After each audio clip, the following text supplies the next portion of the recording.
So when you're thinking about the ideation piece, right? So is that like, are you separating that into another day? Is that like on the same day? And then how are you thinking about like the hooks, the stories, all that type of stuff? The team brings everything. Okay. So the team brings everything from like, because they'll watch this podcast and then they'll be like, dude, that story was interesting. Can we do a thing on that? And then, because like they basically the team is inherently curious people who like my content. Mm-hmm. And so like to use some Gary terms, like they fuck with my content. And so the stuff that they want to know more about, we go into more depth on. Yeah. And so I haven't been asked to come up with topics in a really long time. Yeah.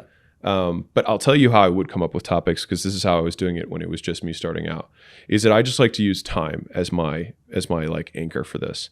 So I go far past, which is like, what are the life-changing experiences or conversations that I've had that have shaped the way my worldview?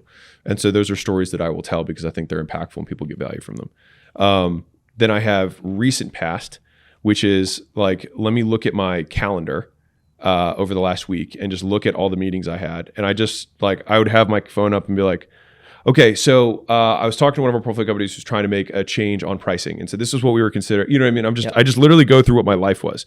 I have present, which is whenever something comes up in the moment, I always have a way to like brain dump it. And so for me, Twitter or X is kind of my brain dump. Whenever Threads? Yeah. Or well, they repost stuff. Got it. But Twitter is my home base for that. Yeah. And so they'll also come with the tweets that they thought were like interesting to make more content about. And then you've got like manufactured, which is stuff that doesn't exist at all. What's an example? Like I lived on $100 for 30 days. Like here's what happened. Yeah. Just, like as an example, that wouldn't be one that I would make, but like because somebody else could make that. Yeah. But stuff like that, and then like case studies and vlogs. So those are kind of like the buckets that we think through. But most of you'll notice is just like real stuff. Mm-hmm. So we don't have to come up with like, what would people find interesting? Like, well, this is what I did. And if they find it interesting, awesome. And what's like the micro there? Is it like one day at a time, they just dump a bunch of topics on you? Well, when we do recording, because we record like twice a month. Okay. And this is what? How much in a day? How many hours? It's a full day. Okay. So it's 2 full days a month is when we do the recording. Once we get the headquarters, it'll probably be smaller chunks more frequently. But for right now, it's just like 1 8-hour day, twice a month. Got it. But they'll have like full like 6-page pre-productions for every video. Nice. Of like these are the themes, these are the 4 or 5 stories that we think are that we've pulled from your other pieces that we think would tie well together around this topic. I talked to the team to get stats on some of these companies for this case study. So like the media team now will talk to our subject matter experts at Holdco to get like, hey, what was new this week? Did you guys do any implementations or whatever? And then they'll take that and then repackage it, and then that'll become content. Dude, I mean, this is a sidebar here, but like I know even with Caleb and my just sense in general, like you like to be friends with your staff, right? And which I think is good. And that's how they really understand what you want and how you think as a person. Yeah. How do you indoctrinate them into your way of thinking? I mean, like a chief of staff would just be sitting and watching you and shadowing you for a couple months, right? Yeah, I think it's osmosis. Okay. I think it's just proximity and exposure. Yeah. And that's why I'm so excited for the headquarters. It's funny because as a previously remote before it was cool, you know, that's how we scaled gym launch. Everything we had was remote, and this will be, since my brick and mortar chain, this will be the first in-person stuff I've done. But it's weird because I feel incredibly confident at how much of a game changer I think it's going to be. Dude, I mean, here's where I'm at, right? And maybe my staff might crucify me for saying this if they find it, but I'm an introvert, and I've been working remote at tech companies for the longest time, and like we were doing hybrid even before the pandemic hit, like a couple of years, 3-2. But I'm just like, dude, you cannot replace like this, right? Like this is a relationship, and it goes much further. And I just think commercial real estate's going to come back in the next 5-10 years. So it just seems to be moving that way, because how are you supposed to, if there's this, how can you compete? Yeah. Right. I think, you know, this is kind of interesting, is like, if we had like an SOP on how to handle difficult conversations, right? Or bad news, whatever. If I teach an SOP around that, people will be like, okay, got it. These are the steps. But it's incredibly different to see me get bad news and then watch what happens. Yeah. Like it's a completely different experience. And I think that is something that becomes memorable. Yeah. And that's what can change someone's behavior way faster. Yeah. I mean, dude, like that in itself is a story, and people remember stories. Yeah. And so when it comes to your videos, because you're pretty good at just your memory, I think is really good. I just forget stuff, right? But it's like you seem to weave into stories pretty well. Like, how much is it just second nature to you now? How much are you thinking about your stories when you're creating content? Yeah. So the storytelling component was something that I really worked hard on, and I have continued to work hard on for almost probably 6 years. So when I started Gym Launch and I had to start teaching, basically when I had to start teaching, I realized that teaching was making connections between things that people understand and things that they don't. And so that's why metaphors and analogies are so strong, because they're like, okay, so energies, so you're kind of like a car. And if you put your gas in, it's kind of like your body and your food, you know what I mean? So it's like, I understand this, but I don't understand this, but I can apply the same principles. And so when I realized that I used to just kind of like lecture people on like jargon, right? Their eyes would roll over and I just didn't get the desired result. So I had to start learning, like, so then I started reading books on how to tell stories. And the TLDR on like how to tell a story is just, you have a character, you have an unmet desire, you have an obstacle, you have a guide who comes in with some sort of solution.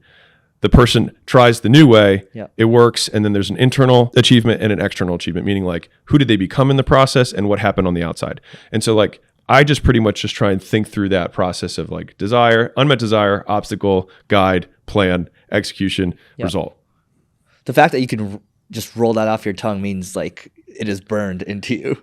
Right, because I mean, I just it's like sounds like the Harmon Circle. Right? Oh, is it? Yeah, I mean, like the stories are the same. Yeah, you know what I mean. Yeah, it's. I mean, it's for me. I just riff on it. I was kind of making fun of Neil and myself when I look at both of our YouTube channels. I was like, you know, we suck at YouTube because we just lecture people, right? It's like, but then we do like a live recording, and then I'm just sharing a story about Mr. Beast, 2 million views on TikTok, right? Or anyway, point is, so the story is huge. Do you think about your hooks a lot? Yeah, the hook's everything. And let me just rewind to the stories real quick. Which books did you read to get better at storytelling? Honestly, I think reading fiction, and then I'm a big articles guy. Like I don't actually. People would be amazed at how few books I read. I'm like really narrow. I'll like binge consume a field of study, and so I might read like 9 books on. So like when we started doing deals at acquisition.com, I read 9 books in 1 month on deal making. And I was like, okay, I feel like I have a better understanding of just the tools that I have available in my tool belt that I didn't know existed. But then I haven't read one since. And then same thing with like, you know, storytelling in general was more reading all the different articles and stuff that were out there about storytelling so that I could understand. And there's a million different like story, you know, unmet desire, character, you know, whatever, but they all more or less follow that same trajectory. And so to answer the first thing you said, like how much do we work on the hook? A lot. And if that sounds like it's in contrast to what I was saying earlier, it's not, because if you have something that's amazing, it'll get shared no matter what. But if you have something that's mediocre, if you have an amazing hook, it'll also get shared. And so if you can create an unbelievable hook, you can still have content that just murders. And I'll tell you a story that isn't mine and how it related to one. So a buddy of mine was a big infomercial guy. He's a little older.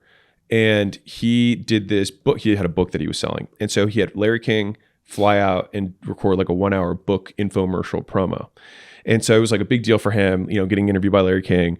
And so he had Larry King be like, and you're live with Larry King, like the same intro he does for all the shows. And this guy was a very good marketer. And so he ran the ad and he was like, this thing's going to murder. I'm going to make so much money. And it tanked.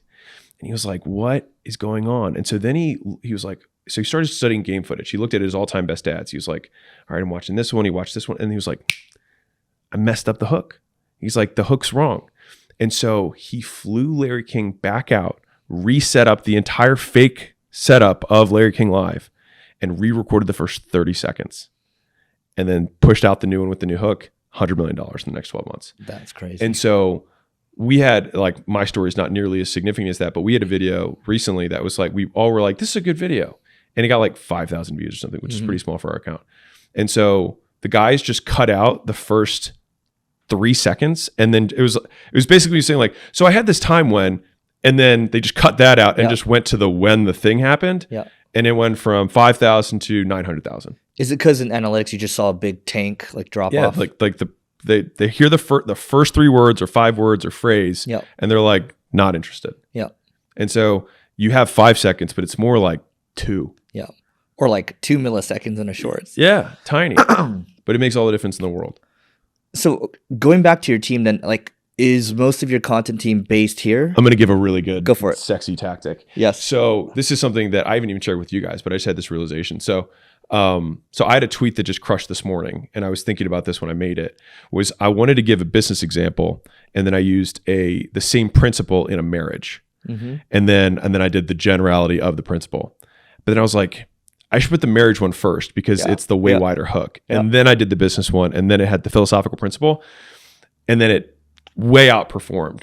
And so when we're thinking about our hooks, we'll probably go wide business principle rather than like any of the other versions of that, so that we can get a wider demo. But anyways, this just like live content I enjoy the strategy. game. Yeah, I just enjoy the game. Like I think it's fun to learn this stuff.